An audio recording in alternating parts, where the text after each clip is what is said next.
Welcome to the Marvel Cinematic University podcast. I'm your host, Anthony Canton III, and this is a post-Deadpool and Wolverine mailbag where we take your listener questions and talk about some MCU stuff in general, as we do have a guest, as you can see if you're watching on YouTube right now.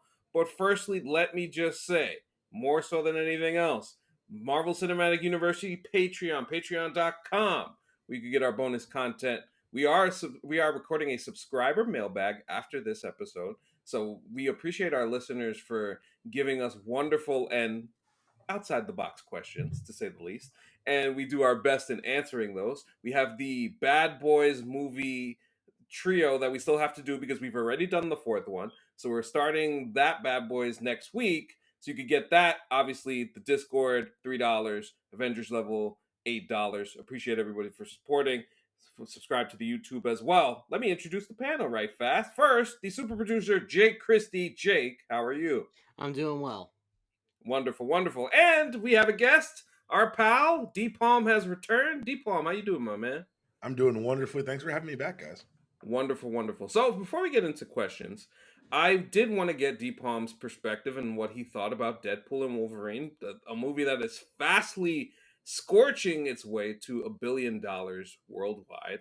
Just impressive what they've been able to do in these 2 weeks. Dpalm, what did you think of the movie?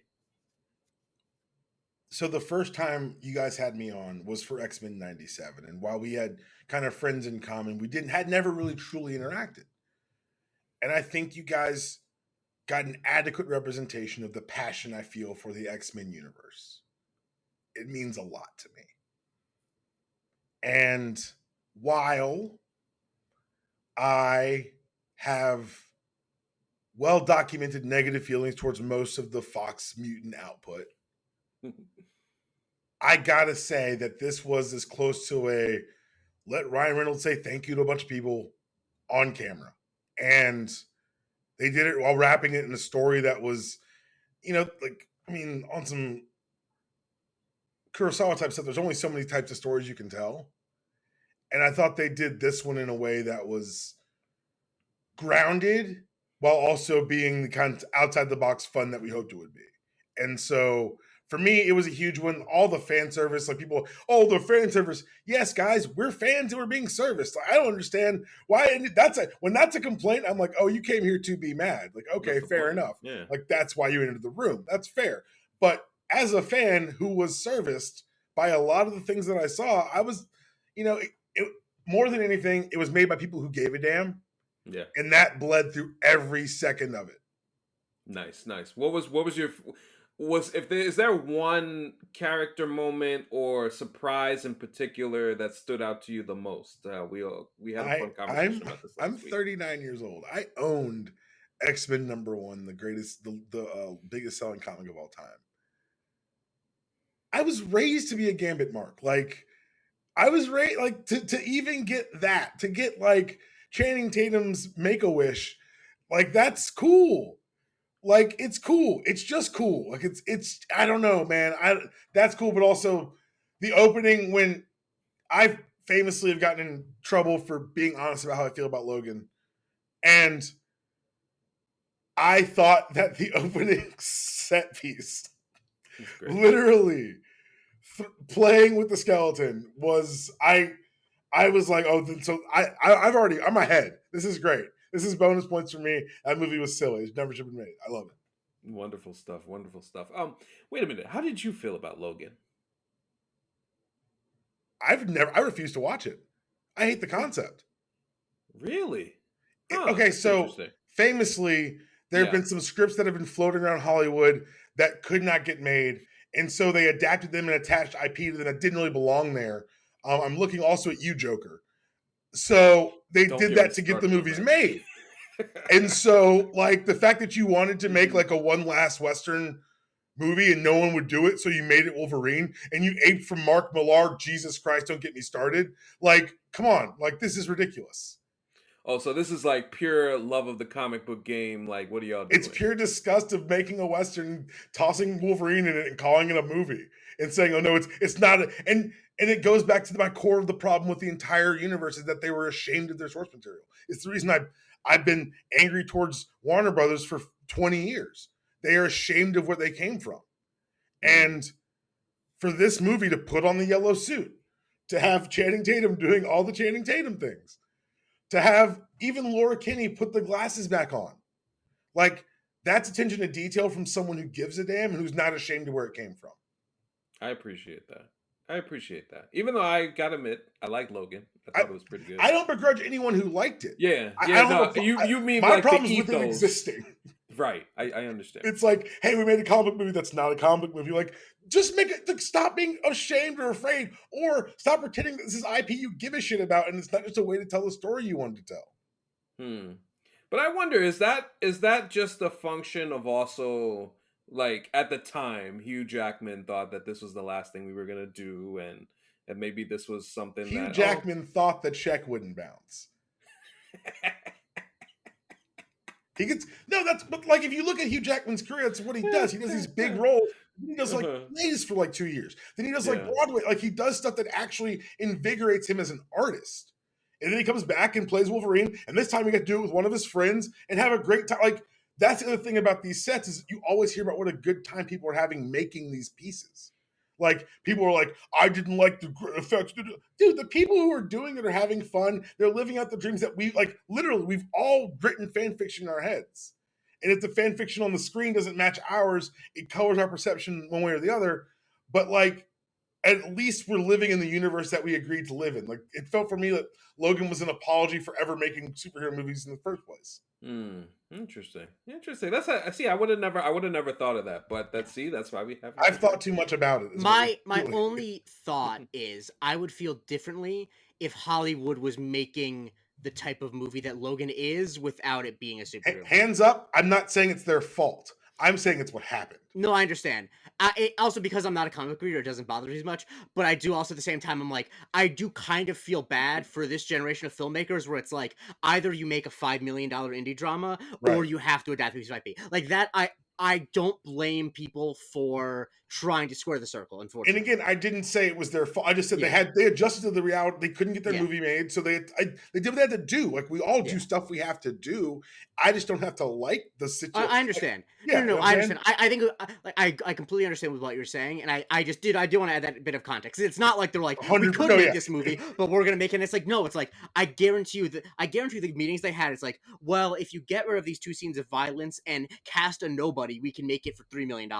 Or like, I'm like, then, and I you know. Well, you know what? Because things like this happen, and now we've got a Joker musical. So I hope everyone's happy. I hope everyone got what they wanted. The thing about the Joker musical is that the thing about it is I'm looking forward to how angry the type of person who loved the first Joker is going to be about it. Because like that is the Venn diagram of people who like Joker and the people who hate musicals is one circle. That's literally the definition of unintended bonus. Like, like it's just like, if they're gonna make a Joker sequel, I'm so glad that it's going to alienate every person who liked that Scorsese ripoff. You know what? I'm backing on the Joker as a musical. Jake just talked me into it. I'm here to, I don't have popcorn ready. You never need to watch it, but you know damn well the meltdowns that some of these people are gonna have. They're gonna be so mad. Get your popcorn ready. Oh, that's great. That's great. Dpalm, okay, so I wanted to ask you about this. We had a little back and forth about this yesterday. So the Wesley Snipes Blade thing. How did you feel about seeing Wesley again? I can't believe he's out of jail. He owed so much money. So much. Everyone was like, Blade's back. I'm like, Wesley's free? I had a lot of questions, but I guess he's out on some work release or some shit. I don't know. He's been out for a while, though. Man, then who'd he tell on? Because he owed them so much. If there's one thing Uncle Sam is serious about, it's the money you owe him. Yeah, I mean, I think he was in jail for like 5 or 6 years, but I remember when he got out, he started getting active on Twitter, and I thought that was funny. So he got out like a decent bit ago. But no, man. So I think don't let the facts get away of a good joke. Like, that's a funny joke. Like, that, everything that happened before that was a funny joke. I understand. Okay, fine, whatever. Okay, continue. I was just kidding. I don't have his arrest records. I'm just joking around. No, I loved it. I thought that it was a great. West Blade 2 is one of my favorite movies of all time. Right. It has an elbow drop in the climactic fight. It's perfect. Yes. It has a suplex in the fight before that. A fight with someone else. I just thought it was great. I thought the whole thing was great. I thought Jennifer Garner being like, "Don't worry about Ben," like, don't worry about Daredevil," like all the little asides, like everything. I thought the little, again, they gave a damn, like a lot of loving touches, and yeah, I thought it was spot on. So, okay. So, in regards to our back and forth yesterday, so I was just curious of generally what you think about what's happening with the Blade movie currently, as it seems like word on the street is it is in quote unquote a limbo, even though it's still marked on the calendar for November 7th of 2025. What do you think of what's happened with the Blade movie? First things first. Yes, please. Everything we see publicly, we're supposed to see publicly. Mm-hmm. It's all pro wrestling in that way. I agree. Everything is wrestling. So if they didn't want to tell you, if they wanted to truly hide from this, they'd take it off the schedule. So I also think this is the first time they're going to an existing IP and trying to change it actively. Because an IP that is cared about. Like the Blade movies are very much considered a cornerstone piece of how we got to where we are. Might be something they didn't understand when they got it. I think they understood it, but I think they're also trying to be, if there's one thing they are at Marvel, it's very careful. And you could say that they've had missteps or they were wrong, but like nothing's happened by large mistakes short of Spider-Man not being able to stop talking in interviews. Like besides that, like I feel like they've been pretty good on control. We didn't know Guardians went over budget until 2 years later. You know what I'm saying? Like there's things that they do in their sphere that I think kind of control the message, which in effort also controls the stock price. So I'm not saying they're doing this just to manipulate people. They're also trying to make money and keep their jobs. I think this is a character that's very hard to get right because of the existing appreciation for the Snipes movies, and because we are coming out of kind of an overwhelming amount of vampire movies and like vampire in the mythos, and so those things tend to work in cycles.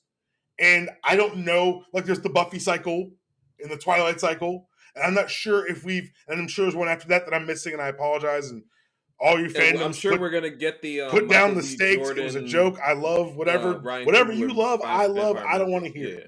All I'm saying is I don't know if as a culture we're at a place where we can go full vampire on TV on the movies right now. I just don't know. And so is part of them trying to get it right? Yeah, is part of them, and getting it right can look messy sometimes. Trying and fighting to get things right can look uneven. They fired James Gunn. Like it's one of those things that you got to say, like people are saying, oh, it looks bad. This is uncharted territory. We're in movie like 23 of like, and now people have decided that the way they want to consume this art is not as standalone projects, but as parts of a larger connected tissue. Part of that's Marvel's fault because they taught people how to do it, but they forgot to say, hey, they don't all have to do that, you weirdos. Like it's the world. It's a populated world, but they can't. You don't know what's going on down your block. And you're asking, where is so-and-so in such a show? I'm like, come on, guys. When's the last time you talked to your buddy from college? So, okay. So, all right. This, with the Blade, with the Mahershala Ali thing. So, I myself had an issue with the Hollywood Reporter article where it very much looks like somebody's trying to pin it all on him. Like, a lot of it is his doing and his fault because of the type of control that he's tried to exhibit on the project. Now, obviously, there's 2-3 different truths that we can look at, and there's something in between as far as like what the actual is. I gotta be honest. This is we're getting to the point, I would say now. And the reason why, and I know I totally understand you could have the view of that line that Wesley says as a like a total throwaway joke, except that had to go through Feige and them folks. And I just think me personally, like if I was just viewing it that way, it would be in poor taste as somebody who's trying to get this movie off the ground that the original guy who played the role, who's been talking a lot about them doing this new Blade movie, and he even talked about it when they asked him about it the Friday of the movie coming out. I would find it a little weird that like they would let that line go off because, listen, jokes are jokes. Just hold on. What you just said was it went through all those layers. They didn't let it happen. They okayed it. Well, that's the point I'm saying. There's no there. Like, this is not someone writing in a burn book in high school. This is a multi-million-dollar production, and they are doing this to get this reaction. That's why. Yeah. This is why they did it. I think, though, what I actually think. Feel free to jump in, Jake. I think that I agree that it's pro wrestling, but I actually have I have a different reading on what the limbo means. I think the limbo is Marvel putting it out there, basically saying to Mahershala and his camp, like, either you're gonna play ball, or we'll say, you know what, because I took it as like a trial balloon of that this project might not happen. Like, you play ball, and like, or because I think the fact that they haven't. Because I agree with you that if they were going to get rid of it, they take it off the schedule. But I think if they were really serious about making it, they would have moved it back on the schedule. Because they know damn well it can't come out the day that it's scheduled for. But also, okay, so they pull the movie. No, I guess I'm just, yeah. You know what I'm saying? Like, there's no real impact. No, I agree. People have left Marvel projects before in ugly fashion. Ant-Man, was ugly. Oh, sure. Yeah. And they ran old buddy off of Doctor Strange. Yep. This has been ugly. Yeah. And so, if you want me to get between a billionaire and a corporation, I don't. No, I don't care either. I guess what I was just trying to say is that, like, I think it's both pro wrestling for us, but I think it's also Hollywood loves to do their business. What could be an email they want to do in the press. They could just say to Mahershala, the project won't happen if you don't play ball, but they would rather say it in the press. Okay, but also, like, cui bono. Everyone wins by doing it in public. You sell on magazines, you strengthen relationships. You've got it. Like, it's not about this fight. It's about the larger game. Like, I agree. Because he's going to age out of shit, and Disney and Marvel are still going to be there. So the important source for these reporters are going to be studio positions. No, I absolutely agree, and I think that's why now I'm re-upping. I'm putting more money on the position I took like 2 years ago. That the movie's just not going to happen, at least with Mahershala Ali. I just don't. And that may not be a bad thing. No, The Rock held on to Black Adam from when I was graduating college until like 2 years ago. Again, I am currently 39. That took too long. Mahershala right now is older than Wesley was after Blade Trinity by like 5 years. Like, because Mahershala didn't get started until later. He didn't like become an A-lister until he was like 40. So he's not like 49. Isn't like Tim Walsh is the same age as like Brad Pitt or something like that? Like, Tim Walsh is younger than Brad Pitt. Yeah, people age at different rates. Like, but like also I think that a point. And Ali ain't gonna to say, socially, I'm just, it's a thing for a reason. He gonna maintain the looks. No. You saw Wesley. No, for sure. But I do think that a point that Anthony Mays brought up on our Deadpool and Wolverine pod is that, like, obviously, yes, Mahershala probably still could do these stunts and whatever until he's 60, but I also do think that if I'm Marvel, I don't know if I want to say, like, our character we're reintroducing, it's being played by a 51-year-old man. Like, I would be a little bit worried about that. I guess. I mean, but also you're assuming that you can't just use, like, there's another character that in the comics, they just introduced Blade's daughter as the new Blade. So, like, then if the movie's a handoff legacy piece, that would be cool. I'm saying, like, so, like, let's not limit ourselves to what we think it has to be. Well, you know what actually be, cool as hell, though?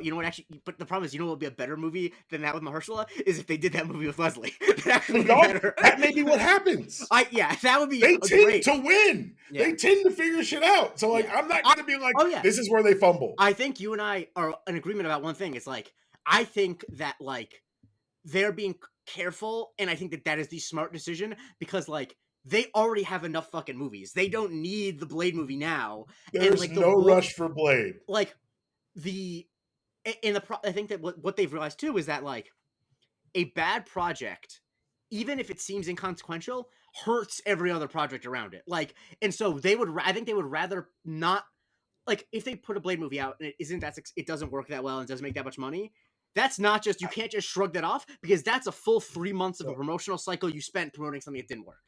Okay, so but I think like this, I think one of the fallacies you're working off of is that this is now working like still a normal movie studio. We are currently in literally uncharted territory. No, I and know. to pretend that our expectations and their internal projections on what makes the project a success are going to be actually very different. Because it's all pro wrestling, there's no benefit in saying, hey, this movie about this lesser known character overperformed. It is a loss in saying we thought it'd make more money. For sure. That's how you have these conversations. That's how you feed the YouTubes and all those algorithms, by saying, look at, there's nothing to be said about look at this character piece. It's to be said, hey, it's not what we thought it was going to do. No. All I'll add is I'm just curious to see how much strategy shifts after the Marvels, because that is the one that they took a bath on. Like, no matter what, like you talk about how they define success, that was a problem for them.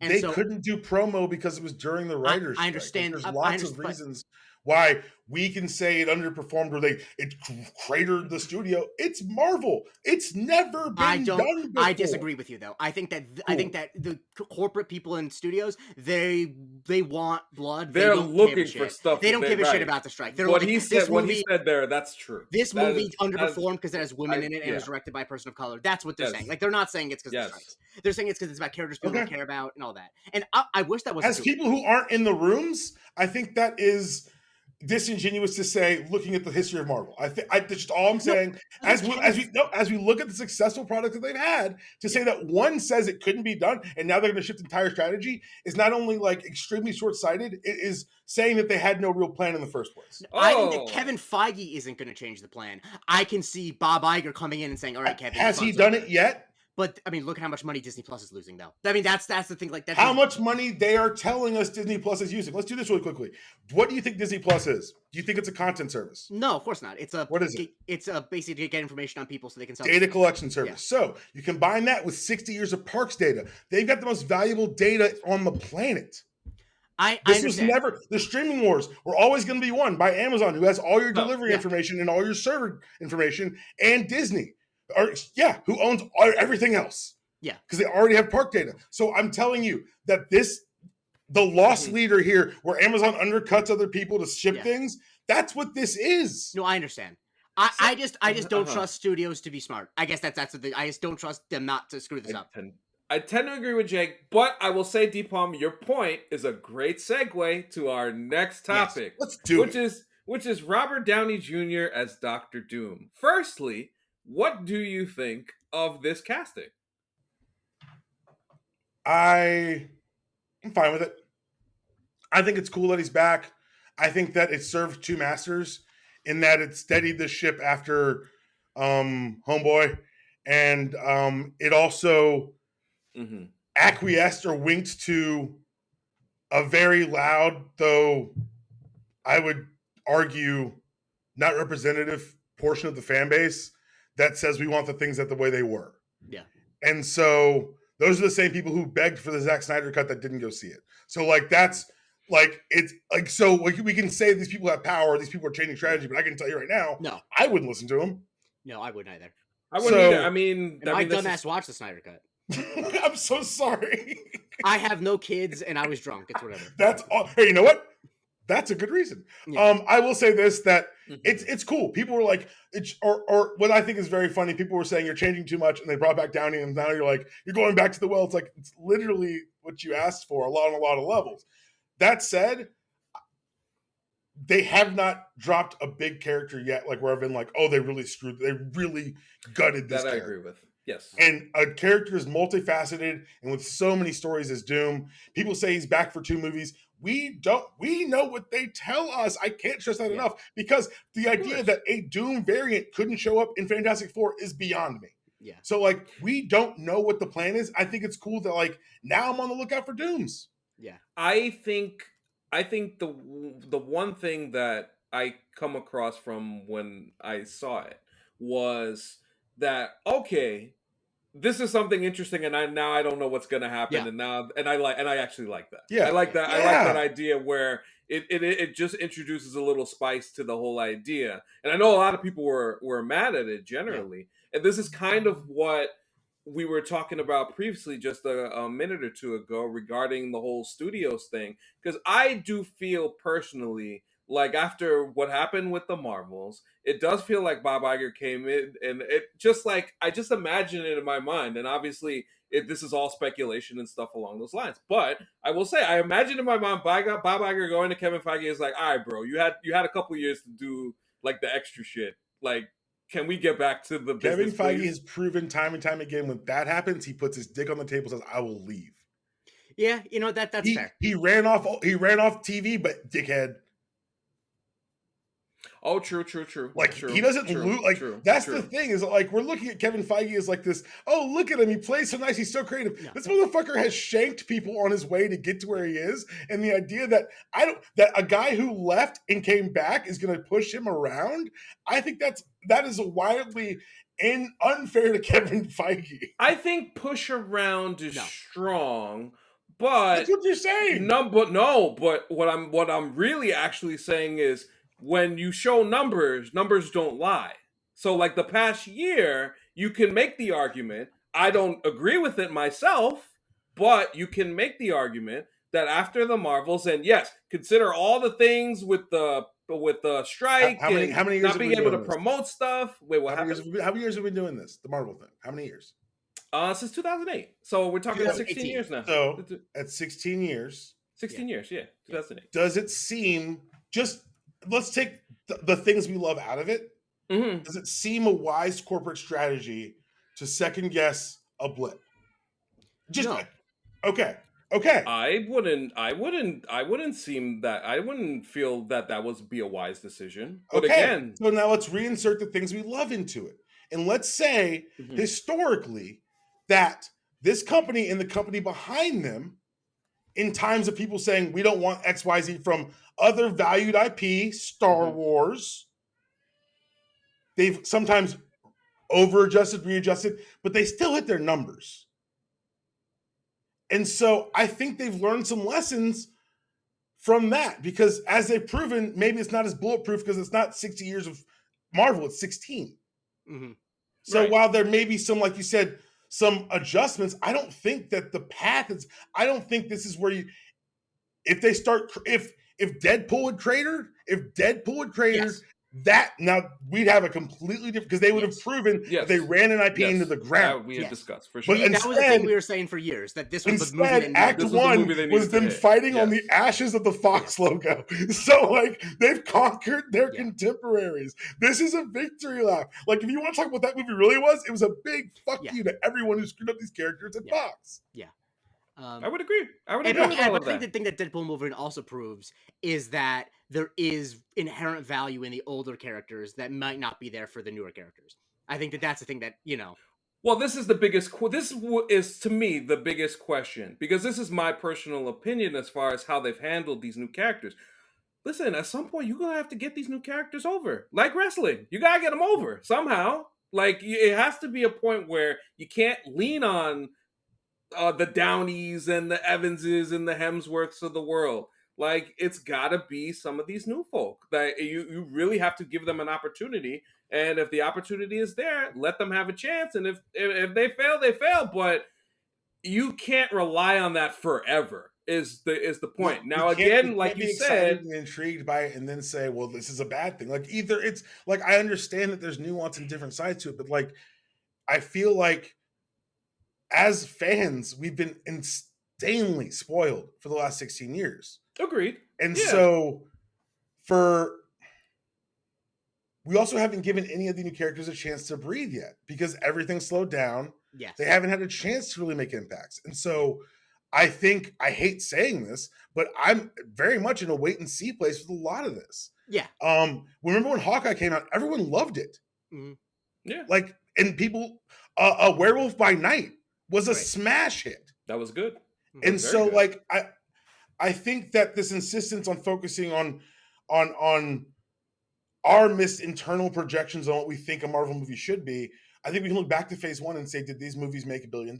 No. No. Because the ceiling's been raised to a certain point that we think it's a failure if it's not of Endgame. And so I think part of it is also it's a reflection on kind of the corporate attitude towards profit in America, in that we expect a constant, steady stream of growth, and that's not how anything in the history of the world's ever worked. So we can either be ahistorical and assume that $1 billion is going to beget 2 billion, going to beget 3, or understand the structure of story that it begins and ebbs and flows.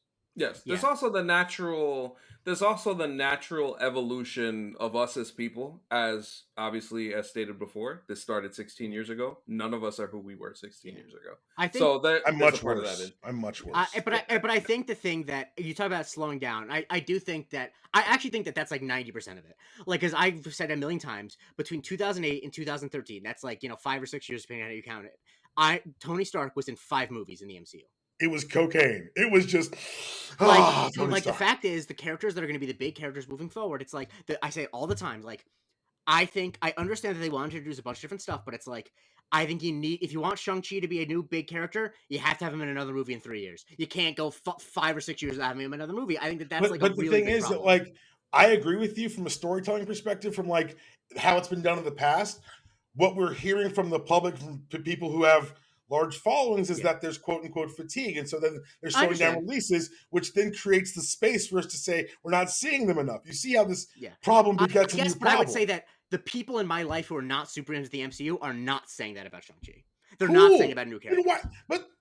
But the people who aren't in my life, who aren't into college football, don't say things about Georgia football because they don't care. These movies make the money they make because people who don't do Marvel podcasts see them. Like, my brothers see a lot of them, but they don't say it between movies. They say it during press releases and run-ups. I understand. There hasn't been that, and the one that just happened is about to hit $1 billion.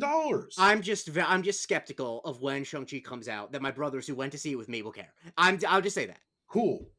Yeah, I'm just skeptical. I think because based on the history of this, that's an unfounded skepticism. That's all I'm saying. We have 16 years of track record that says they're probably going to be excited because Marvel's found a way, like the WWE. When you get to a certain level, they can heat you up real fast. And so we put Shang-Chi in the back end of Captain America or Thunderbolts. Then guess what? Now you're excited again. So, like, they better.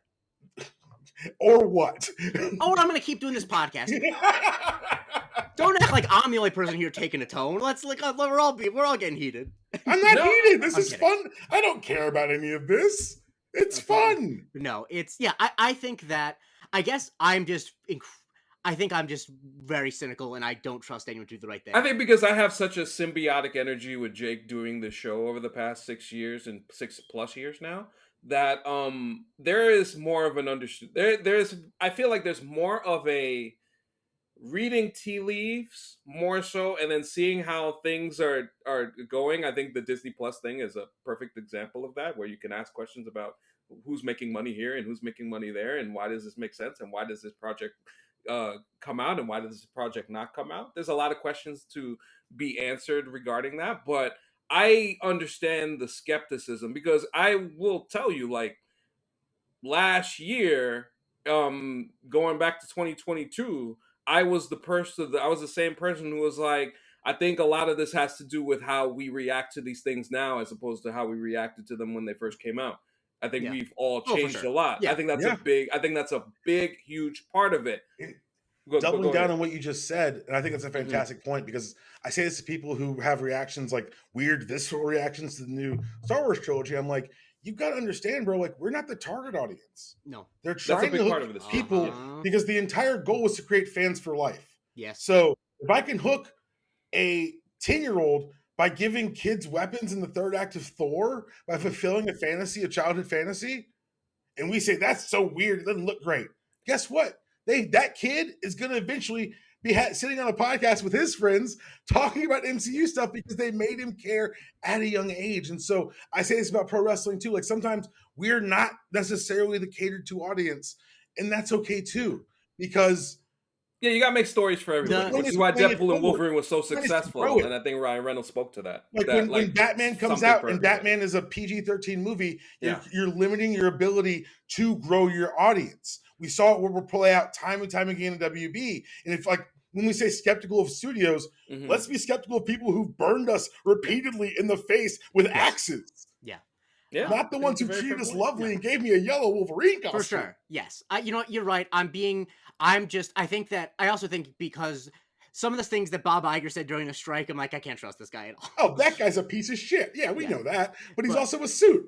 All suits suck. But I was going to say that I also do think a thing that I said a lot during the Acolyte is that I think a lot of people want their properties that they liked when they were 8 to make them feel like they're 8 again.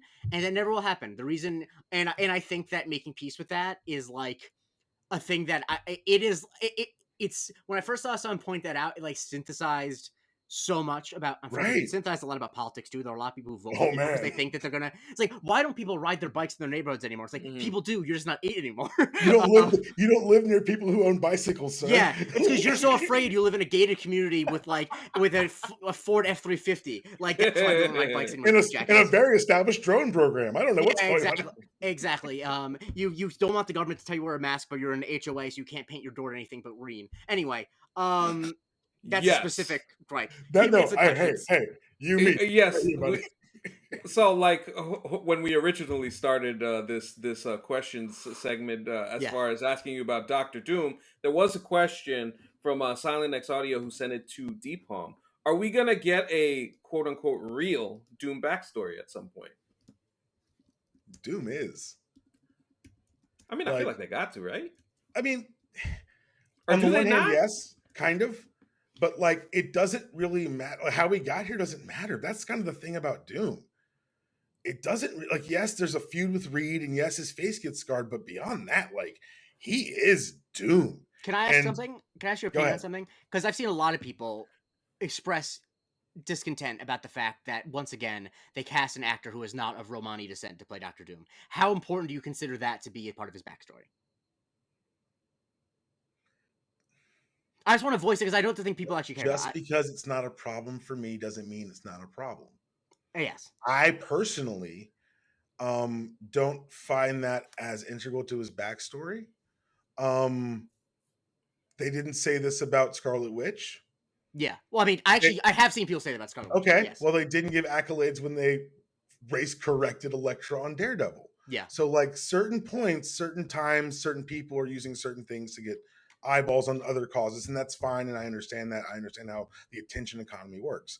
I personally have no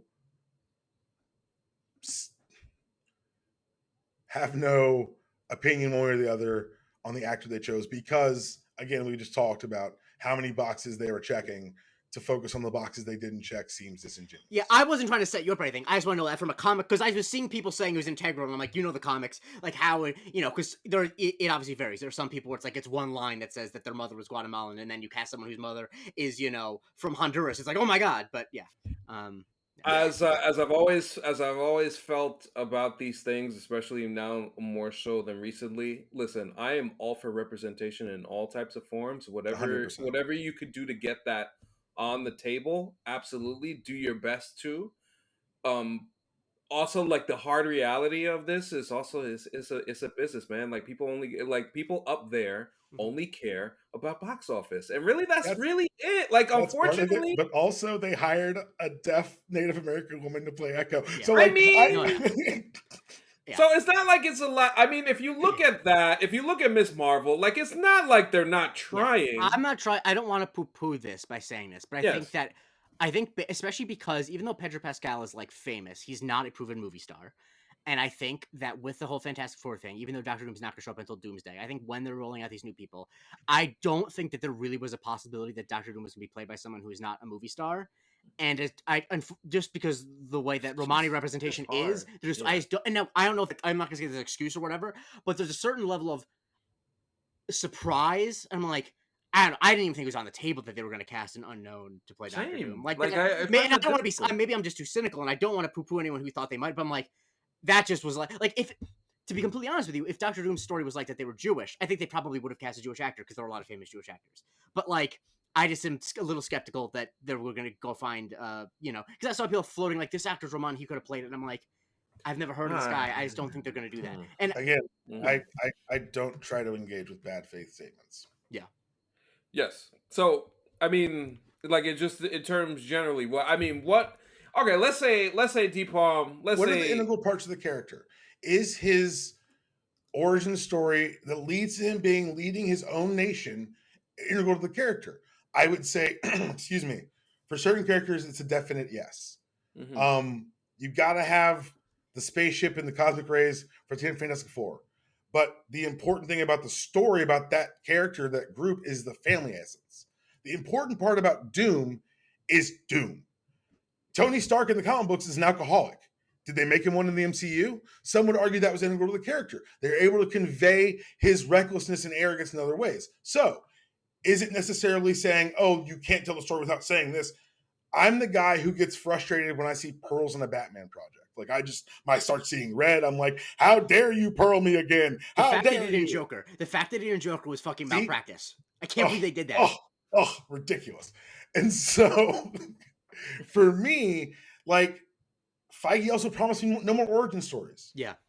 I don't like you can convey sense of wonder and scale in these characters without saying the X's and Y's and the Z's of how we got there. And part of that is literally why we have fan fiction. Go delve into these holes, delve into what you think is more plot. Go get that. Go hit the Google Doc. But also part of it is like, hey man, we're telling a story. Like this isn't a documentary on a world. Like this is a story that has a point, and the point isn't necessarily plot. And I think that's a lot of it too, is the conflation of plot and story and people talking about these things. People saying, oh, I watched this and nothing happened. I'm like, you watch someone grow as a character. You watch how they got built. They can give you pieces of that without saying, here's a boy, Victor Von Doom, which is a stupid name, but we're not going to do that now. It is. And so, like, you know what I'm saying? Like, there are ways to get us there because the thing that matters is what happened after. Is the thing that came left, is the character that looks and says, I was a god once and I found it beneath me. Like that's the core of the character, is that formed essence. And if there's one thing I'll say about Marvel Studios, old, new, whatever, they are very good at paring down the essence of a character. Moon Knight is complicated as shit. Yeah. It's so much more complicated than the TV show made it. It's wild to me. And guess what? They were able to convey that character in the pieces they had. So I have faith in them when they decide to do Doom with an actor of the caliber of Robert Downey Jr., that he's going to bring the pathos and energy and depth that we're going to need. Whether or not I see him get his face burned or scarred, or if his face, there are iterations of Doom where the mask is an affectation. His face was never scarred. Yeah. So like, there's a lot of ways to do this. No, I was just going to say, I just personally think once you put Downey in that position as that character, you're not gonna really need to like dive into it that deep in order for the impact to be made. I think the impact itself is going to be felt on screen whenever we do see it. And then also you just have to take into account that, oh, okay, so this is the main thing that we're looking at for the two Avengers films. So you can already kind of surmise that before you even his the movie name is Doom. He did the work. He's a doctor in dooming. Yeah.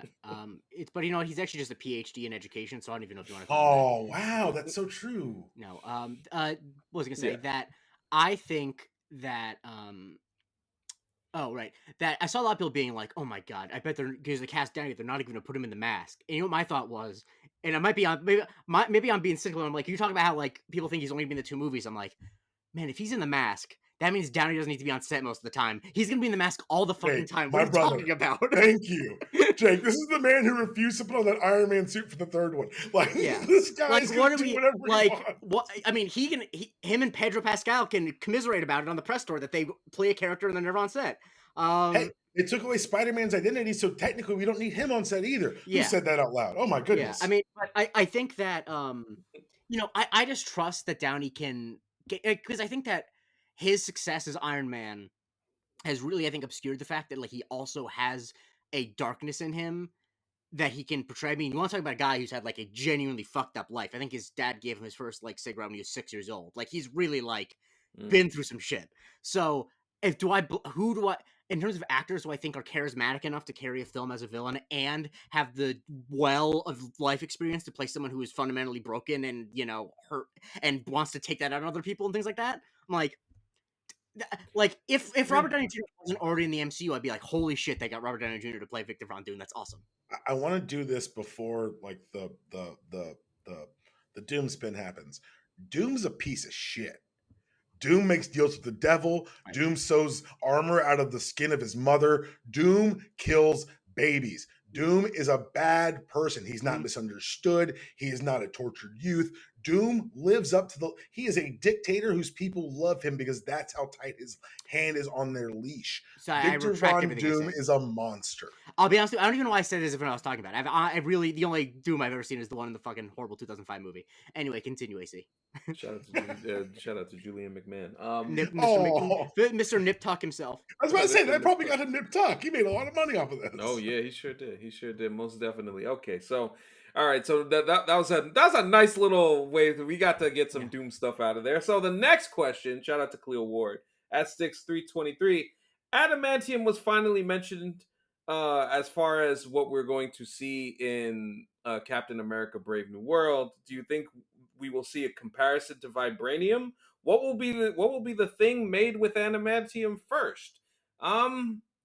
I mean, we're not doing MCU specific Wolverine yet, no. So I'm guessing there's going to be some type of I mean, we could talk about armor. Or, I mean, it's possible Sam might end up having some type of suit that's like that by the end of the movie. Because the answer to the first question is yes, obviously, because I think that the fact that vibranium already exists and they're adding adamantium, I think that just from like a making things palatable for movie audiences, they need to explain what the differences are in them. Yes. And so, but like, what's the first thing that's gonna be built? I think you're right that it won't be Wolverine, obviously, but I don't know. I don't have the wealth of comic knowledge, but I just know, as someone who didn't read the comics, I'm like, I actually do need them to explain the differences between vibranium and adamantium, please. Like, we can't have two does everything metals, you know. Adamantium isn't a does everything metal; it's just super strong. And then I hope the movies explain that. Then they don't have to explain. They say it once. What is this thing? It's the strongest metal on the planet. That's all they've got to say. But that's what they already say about vibranium, basically. They don't say that about vibranium. It says unique properties. It's the most malleable and useful metal on the planet. You can't forge adamantium into like a communicator. Okay, I guess what I'm saying, what you are saying is things that, I mean, maybe they don't say it in a movie, but I definitely would just assume that vibranium is the most strong metal in the universe before adamantium comes about. So I don't know. It's never shown to demonstrate extreme strength. I'm just I don't know. I think that's a thing that gets handled in a throwaway line because I agree. I agree. In the exposition is going to say, "What is this even?" And then people will complain about the exposition, which I'll be like, "Well, here." No, yeah, I agree. I don't know what the first thing forged is going to be. I don't even know if it's going to be something that gets forged. I think even just the introduction of the MacGuffin of the metal and creating that race for whoever they're going to be racing against is going to be enough to kind of drive the plot forward. And I think that the idea of adamantium versus vibranium will be played off on, but I think it's going to be built up too, because we've got to remember vibranium is not exactly are proliferated around the world. It takes specific interaction with the Wakandan people, and I think that's going to be built up to as well. And we'll probably get that before we get Secret Wars, where we dump everything together and hit smooth puree on the blender and see what comes out next. Yep. Yeah, sounds wonderful. Shout out to Khalil. Our pal Montel asks, which characters are you least interested or feel like it makes the most sense to bench moving forward? Because as Kevin Feige did mention, he goes like with Secret Wars, yes, there's going to be a lot of characters, but not everybody's going to make it. So I guess this kind of falls in line with that question. What do you guys think? That's, Montel asking them damn like, questions. I don't because there's like obvious like answers of characters we make fun of. Like the easy answer would be to be say Awkwafina's character from Shang-Chi. Like that's, easy. That's a layup. But like... I don't know if there are any top line characters that I don't need to see again. There are obviously like some like supporting characters like I mean, to be honest with you, I really don't need to see what's his face.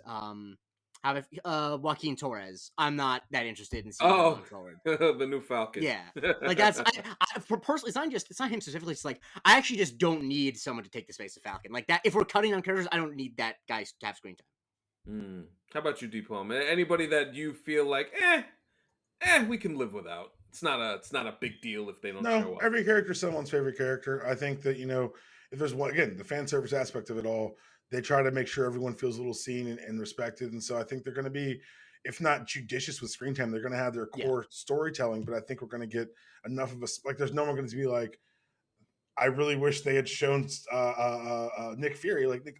Anyone who's going to have, if you've got a hive, you're going to be in the movie. Yeah, I mean that's what the Russo superpower is, and that's why the reason why Infinity War and Endgame are the miracles that they are as movies is that they would manage to give all of those characters pretty good screen time.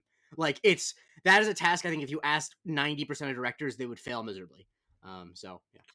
I mean, me personally, when it comes to the main character, I feel like the main characters all have a really integral role to play in these things. So it doesn't feel like something I would be. And I really don't hate any of these characters that I agree. I do like the Joaquin Torres thing. I did find him annoying in Falcon and the Winter Soldier. That's just. But he could be great in this new movie. So like I don't So maybe that was my answer to answer the question. But like right. I don't know. I have plenty of time. Like I'm gonna be there if the movie's 3.5 hours long. Like whatever. Like I'm not actually that concerned.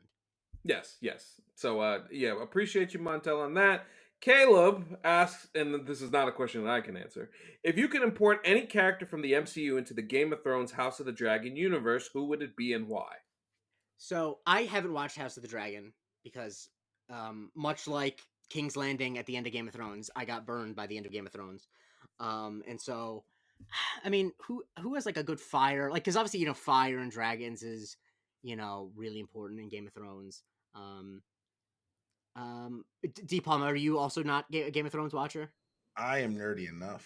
That's where I've drawn the line historically. Okay. I'm nerdy enough about enough things. But I will say this: knowing that fire is a big component, easy layup for me is pyro. We've shown very recently the ability to control flame to a ridiculous degree. Mm-hmm. And there, you may have a dragon, but your dragon's only got your dragon's only got wings and talons and shit, and I can control its fire. So, like, it's not an equal balancing act, but I feel like at least you're fighting back some. Yeah, I feel like, the thing about it is that I think like most characters would do well in the Game of Thrones universe just because, like, the really only two superpowers in Game of Thrones, which is the dragons, which in Game of Thrones specifically, there's only ever 3, and then there's like the face changing thing that Arya does. But other than that, it's actually like pretty grounded with there's also some magic, but like it's not. Aside from the dragons, it's pretty grounded. No, what I'm saying, but also you have to know Dpalm about Game of Thrones is that the dragons really aren't important. Like they only actually do dragony shit like a couple times. Like it's not the existence of dragons. No, I know. Destroys your grounded argument. No, but no. What I'm saying is that like if you're someone on a day-to-day basis for the first 7 seasons, if you're in King's Landing, you actually don't really need that intensive magic to get along. Anyway, I've lost this argument already. Whatever. Move on.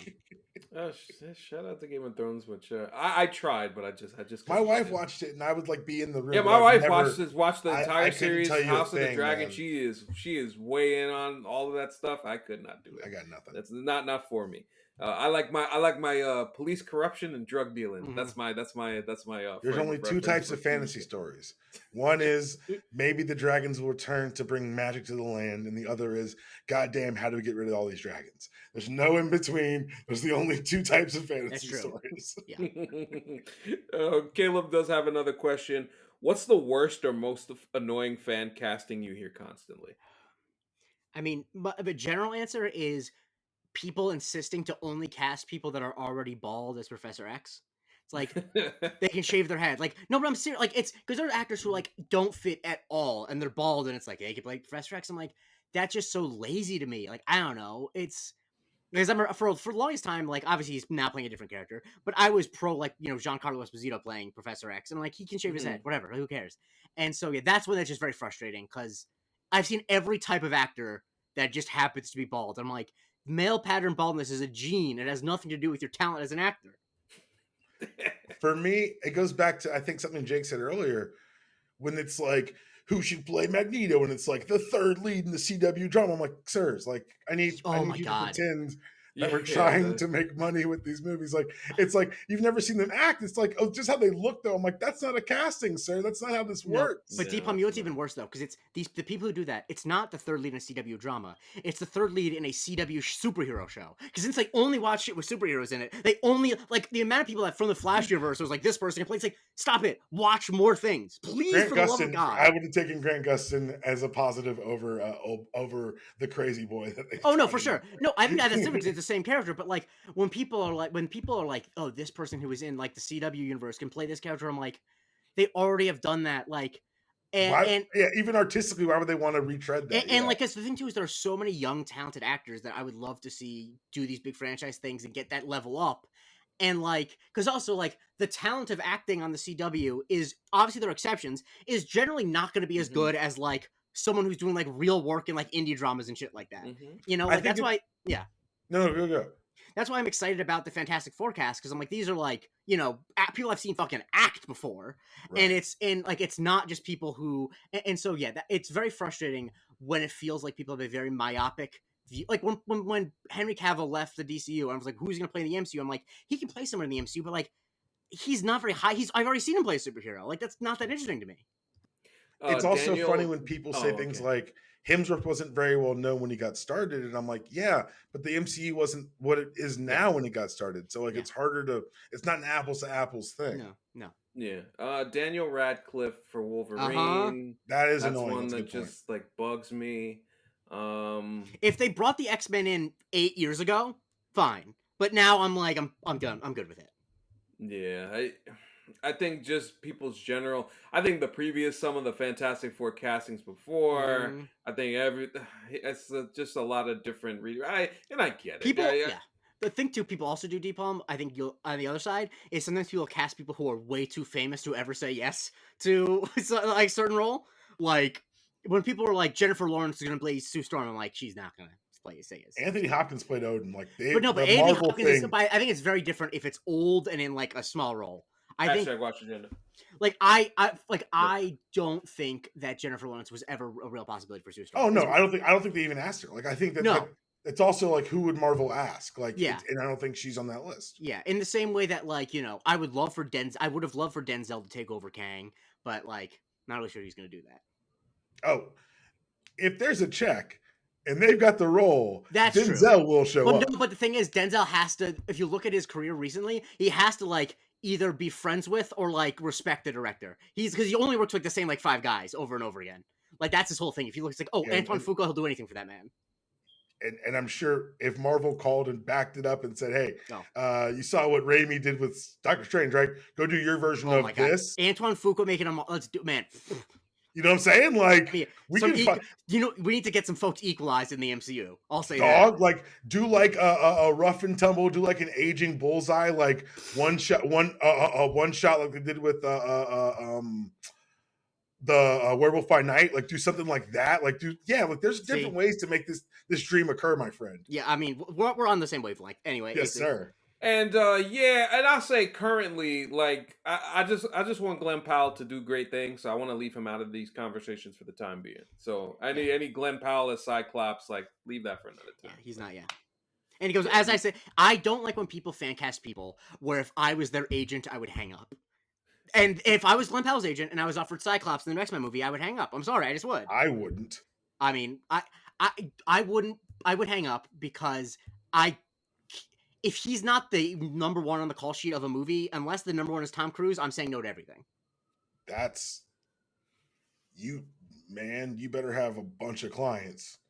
Well, I mean, I do have a lot of clients, but whoever we're talking about. I'm just saying, because, man, that Marvel money is long and strong and it's good for 15 years. I understand. I guess, well, I mean, Glenn Powell also, this is a moot point because Glenn Powell said that Tom Cruise gave him a specific advice not to put on a cape. So, yeah, Tom Cruise also believes that Xenu's coming to save us all. So, like honestly, who are you listening to? The man who made fucking Top Gun Maverick $1 billion. So, that's what I'm listening to. But yeah, AC, what's the next question? Yes, the next question is from our pal Yeti. What will come out first, Blade or Stugatz's personal record book? That's a good question. I think probably Stugatz's personal record book because I've heard people say that they wrote stuff for it. Because the thing is, it seems like he's getting other people to write it, so that means it actually will come out. It's inching along. It's inching along, but it's inching. If you have a pre-order, stay in line. It might come out. Yeah, it's a little bit like the Lauryn Hill, the Fugees tickets that just happened, but like once again, I think if Stugatz had to write it himself, the answer would be Blade. But because he is going to make other people write it for him, I have a little more faith.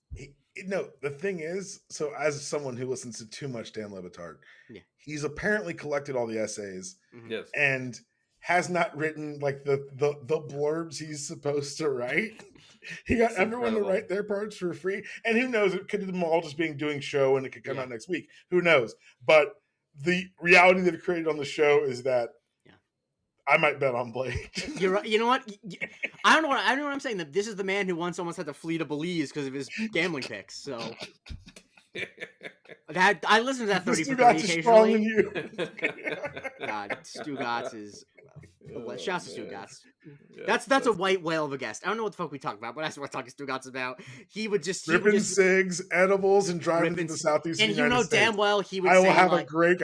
Me and Stugatz, you get him on. I'll Lazy River, brother. I got you. I'll take us right down there. Please on down the Lazy River with Stugatz. First question. You like sandwiches, huh? Anyway, AC, what's the next question? The next and final question is from Jeff, who asked, being from New Orleans, do you think Sam Wilson is team No Limit or Cash Money? And I gotta say, after thinking about this for a while, I will say that Sam is team No Limit. I would say Sam is team No Limit. I can't go with the Cash Money because I do feel like Sam, at his essence, does have a good heart, and like if he has a cohort, he will not do them dirty like one baby did. How many of Master P's brothers are in jail? That's what I thought. Anyway, how old are we saying Sam is in the MCU? Got to be late 30s at this point. Late 30s, early 40s. Anthony Mackie's 45. Mm-hmm. Okay. If he's playing late 30s, I can definitely see Cash Money Records thing, because then you're like 14 when Back That Ass Up comes out. Mm-hmm. So that could be formative. Mm-hmm. I'm gonna say he has a deep affinity. He has a Master P Toronto Raptors jersey from his preseason stint, but he listens to more Cash Money. Well, I thought about that. That's the hardest question tonight. Yeah, as someone who has to pull the white card, I think that you guys did a really good job. I really appreciated your... As a Southerner who is 39. Yeah. I remember the Gold Tank music video. Make him say, I remember that. I remember Mia X. I remember like the air... But it always felt like... Shout out to Silk the Shocker. No, the worst rapper alive. Don't no shout to Silk. Find the beat, sir. Find the beat, sir, and then you can have a shout out. This is ridiculous. It's not getting the rap on beat to save his life. He's from New Orleans though, but he's from like that. Is he from New Orleans or from Baton Rouge? Because they were on the water. Was it Baton Rouge? I don't know. Baton Rouge. I'm taking Cash Money. New Orleans. I'm taking No Limit. Well, there you go. There you go. Well, this I have to say, this has been a very spirited conversation. Yes. I enjoyed Dpalm, the crap out of this. We're usually, me and AC and I just say, "Yup, that's right, and you bring an energy that it woke me up. I was yawning a little bit. I had a long day, but I'm ready to go. I've been fighting with the 1-year-old, man. I'm ready to go. That's true. Yeah. I'm ready to rumble. Yeah, exactly. Oh man, so much fun to talk to you, Dpalm, and I'm sure we'll be talking to you in probably a few weeks as a little show comes down the pike called Agatha. I'm so behind. Is the trailer out? Yes. Yeah, there's a trailer out for it. I'm sure we're gonna get another one this weekend. That's fantastic news. Yeah. So September 18th, we will get Agatha 2-episode premiere. And this weekend we should hear some stuff about Daredevil. So I'm excited for that too. So that should be interesting. Very excited. So Dpalm, thank you for joining us, my friend. Where can we follow you and find what you do? Dpalm66 across your socials, Instagram, Facebook, Twitter. You can also find me on PlayStation, NCAA 25, Dpalm66. Come get your head kicked in. Oh, he's out here. Okay. Oh, I'm out. Oh, please believe it. I may not talk to you unless I know you, but if I know you, don't record me because I'm gonna say some horrible stuff. Yeah, you can follow me on Twitter, Instagram. I have the Unanimous Decision Podcast. Follow it on Spotify. Leave 5 stars, please. And I'm very excited to always visit you guys. I love talking about this stuff. You guys are you guys are very few people I actually talk about this stuff with. Most people I'm like, I don't respect your opinion, so I won't talk to you about it. Yeah. And you guys have every time, and you've turned me into a listener. Like I'm really glad that I hate giving Cameron credit, but damn it, Cam, he was right. I love talking to you guys, so thanks for having me. Hell yeah. Oh yeah. Shout out to Cam. That's my guy. Yeah, salute to him. Jake? Yeah, where can we find you, sir? You can follow me on Twitter and on TikTok at the Jake Christie. I've been doing the TikToks about it's called the Museum of Twitter, where I go through the most important tweets in history, twitter.com. Guys, he's killing it. Go check kind of sort of killing it. There's no way for me to be modest about it. It's the most fun I've had creating something, and honestly, since I graduated college at least. So check that out if you're so inclined. Yes, wonderful stuff. And, of course, you can follow me on Twitter at AnthonyCanton_3. Follow the show on all platforms at MC University Pod. Mention the Patreon. Same thing. Subscribe. We got the subscriber mailbag. We're going to record this next. And, of course, everything that we've got going on. YouTube channel. Make sure you get to 250 so you can get one of these shirts for free. We'll give somebody an opportunity to get the hashtag Wash Agenda shirt. And if you want a tank, you can get that too. Whatever thing you may want. If you don't win, please, you can buy it from the link in the description. We gotta move some units. We gotta move some units. Yes, of course, absolutely. But yes, 250. I believe we are 8 away from the 250 mark. So keep subscribing to the YouTube channel and keep supporting us. We will find our way through the rest of August as we wait for Agatha to premiere. So for Dpalm and Jake Christie, I am Anthony Canton III. This has been Marvel Cinematic University, and we will talk to you next time.